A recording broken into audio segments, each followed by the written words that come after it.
때문에 시는 할렐 시라고 불립니다. 너희는 찬양하라, 이게 할렐루야 할 때 할렐이거든요. 이 할렐이라는 표현이 자주 나오기 때문에 할렐 시 이렇게 부르죠. 113편에서 118편까지가 제1 할렐 시, 136편을 제2 할렐 시, 146편에서 150편까지를 제3 할렐 시 이렇게 분류하고 있습니다. 주로 이제 절기 때 하나님을 예배하면서 사용하죠. 특별히 113편, 114편은 6월절에 불려졌던 찬양시라고 그럽니다. 1절에요. 여호와의 종들아 찬양하라. 누가 여호와의 종인가 하는 거죠. 여호와의 종들아 찬양하라.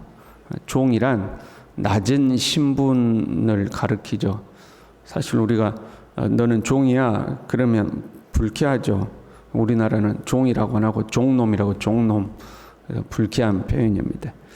그런데 여호와의 종, 주의 종 이렇게 쓰면 존중의 의미로 이제 바뀌죠.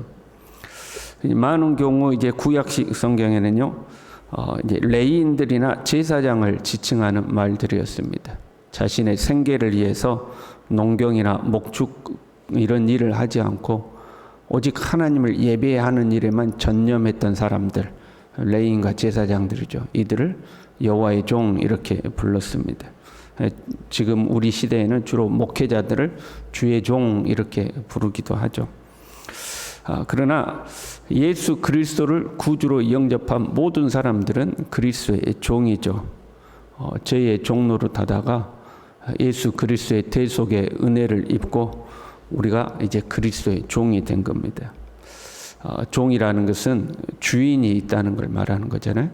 그래서 우리는 예수님을 우리의 주인으로 모시죠. 종은 주인을 섬기죠. 다른 거 섬기면 안 돼요. 자기 주인만을 섬겨야 되죠. 우리는 오직 예수님만을 섬기는 사람이죠. 종은 주인의 명령에 순종해야 되죠. 그래서 우리는 예수님의 말씀에 순종하고 사는 거죠. 그게 그리스도의 이제 종들인 겁니다. 주인이 누구냐에 따라서 종에 대한 대우도 달라집니다. 종을 무시하는 것은 그 주인을 무시하는 것이 되기 때문에 내가 종인데 내 주인이 사회적 지위와 명예가 굉장히 높아요. 그럼 덩달아서 나도 존중을 받는 거죠. 심한 경우는 그 종이 어지간한 사람보다 더 높은 힘을 가진 경우들을 보죠. 우리나라 사극 같은 데를 보면 그 왕의 측근에 있는 넷이 있잖아요. 그들이 막강한 힘을 가지고 어지간한 사람은 이렇게 무시하고 그런 걸 보잖아요. 나의 주인이 누구냐 거기에 따라서 내가 어떤 대우와 존중을 받느냐가 결정되기도 하죠. 그런데 종이 주인의 명령을 수행하는 것이 아니라 자기 멋대로 해요. 그럼 어떻게 되죠? 주인에게도 무시를 당하고 때로는 주인에게 버림받기도 하죠. 그리고 다른 사람에게도 쟤는 주인이 시키는 일 안 하고 지 멋대로 하는 거야 하고 무시를 당하죠. 종이 누군가에게 가서 존중을 받는 것은 그가 주인의 명령을 수행하고 있기 때문에 존중을 받는 거죠. 그렇잖아요. 종이 지 멋대로 하면 존중을 받지 못하는 거죠. 우리도 그리스도의 종으로서 이제 존중받는 존재가 되었어요. 옛날엔 죄의 종살이 하면서 짓밟히고 살았는데 예수 그리스도의 종이 되어서 하나님 앞에 존귀한 자로서 대우를 받죠. 그런데 그렇게 존귀한 자로 대우받기 위해서는 우리가 주님의 명령대로 살아야 된다 이 말이죠. 내 멋대로 살면서 하나님 앞에 존귀한 자가 되는 것이 아니라 주님의 명령대로 살기 때문에 우리는 이제 존귀한 자가 될 수가 있는 거죠. 본문은 특별히요, 그 종이 해야 하는 중요한 일을 기록하고 있죠. 여호와의 종들아 찬양하라, 여호와 이름을 찬양하라. 그리스도의 종된 우리가 해야 하는 일은 하나님을 찬양하고 높이는 것이다 하는 거죠. 시간적으로는요, 이제부터 영원까지, 공간적으로는요, 해 돋는 데서부터 해 지는 데까지 전 세계를 말하는 거죠. 한마디로 언제 어디서나 하나님을 찬양하라 그러면 우리는 언제 어디서나 하나님을 높이는 일을 하는 거죠.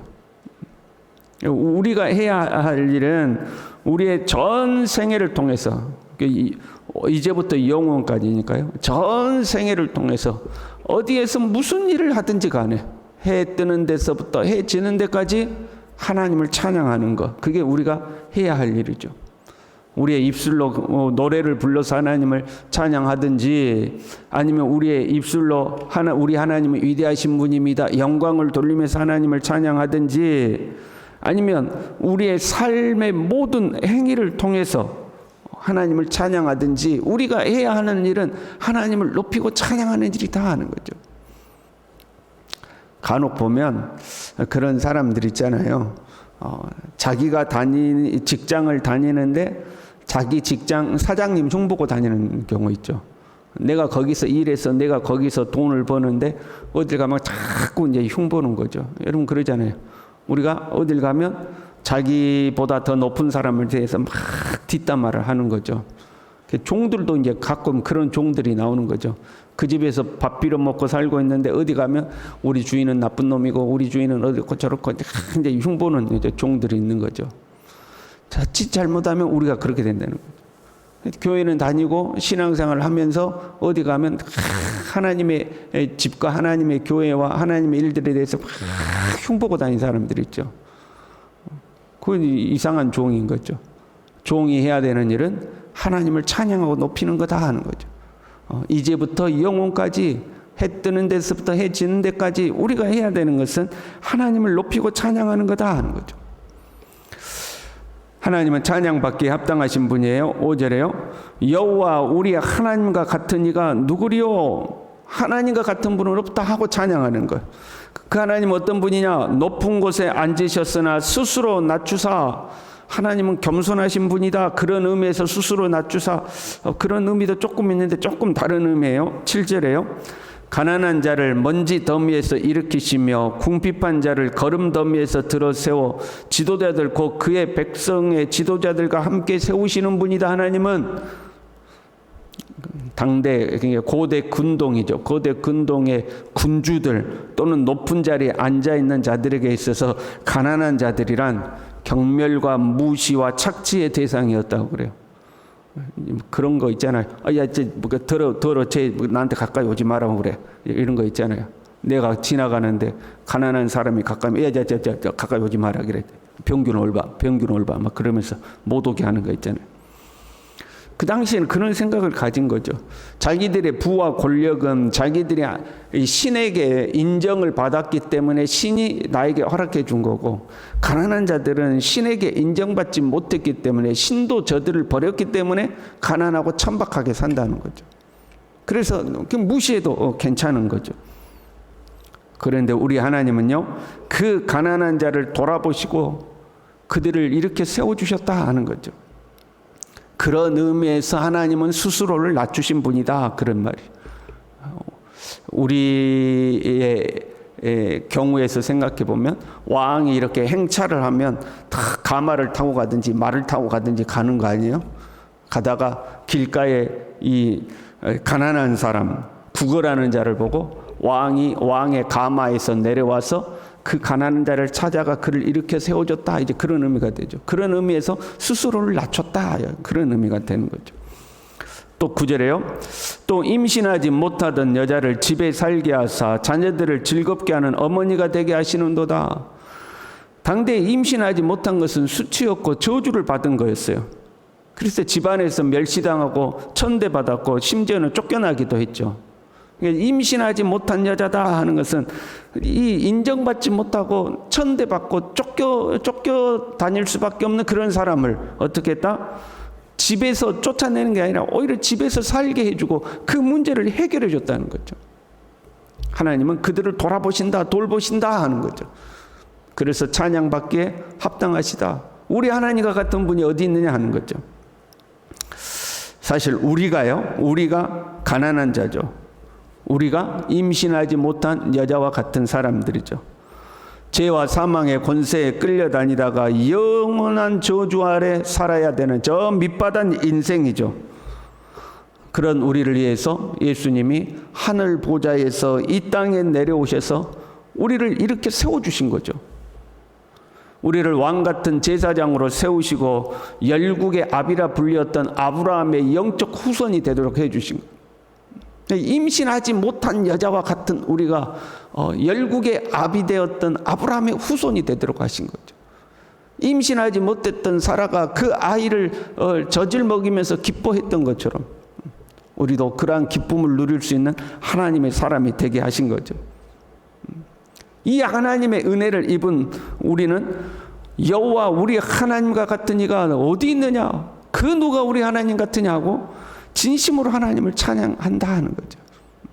그게 우리가 해야 될 일이다 하는 거죠. 그리고 더 나아가서요, 우리는 하나님의 종들이니까 하나님이 하시는 것처럼 해야 되지 않겠어요?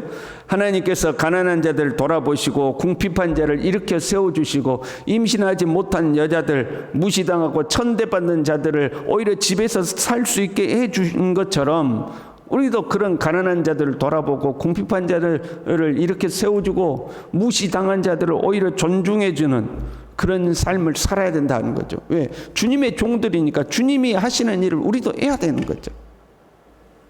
그런데 여기서 우리가 오해하면 안 돼요.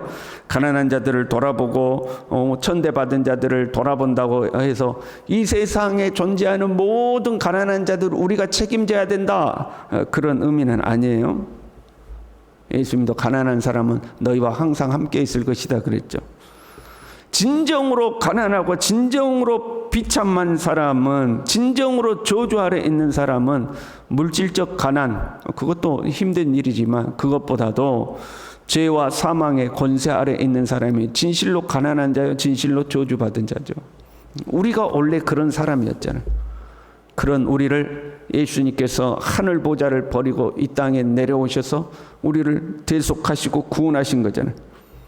마찬가지로 우리도 진정한 긍휼이란, 진정으로 가난한 자를 돌보고 진정으로 천대받는 자들을 돌본다는 것은 아직도 죄와 사망의 권세 아래서 무시당하고 멸시당하고 사는 사람들, 그런 형편을 자기가 그런 상황에 있다는 것을 알지도 못하는 사람들, 그렇게 사는 것이 그냥 운명이요 숙명이라고 생각하고 사는 사람들, 그런 사람들을 우리가 찾아가서 그들을 일으켜 세워주고 예수 그리스도를 영접토록 하고 그들도 왕 같은 제사장이 되도록 하는 것, 그것이 진정으로 우리가 주의 종으로서 해야 되는 일이다 하는 거죠. 그리고 우리가 한 영혼이라도 그렇게 바로 세운다면 이것이 진정으로 하나님을 높이고 찬양하는 삶이 되는 거죠. 그것으로 우리는 하나님을 높이는 거죠. 저와 여러분이 그렇게 살아갈 수 있기를 바랍니다. 기도하겠습니다. 하나님 아버지, 우리의 평생에 주님을 찬양하고 어디서 무엇을 하든지 주님을 찬양하며 살아갈 수 있도록 하나님 우리를 붙들어 주시옵소서. 특별히 우리를 저 가난과 저주와 천대받는 자리에서 우리를 구원하셔서 하나님의 백성의 왕 같은 제사장으로 삼아주셨던 것처럼 우리도 아직도 죄와 사망의 권세 아래 있는 자들을 찾아가서 그들을 일으켜 세우고 예수 그리스도께로 인도하는 주의 종으로서의 삶을 살 수 있도록 주님 우리 모두를 붙들어 주시옵소서. 예수님의 이름으로 기도 올리옵나이다. 아멘.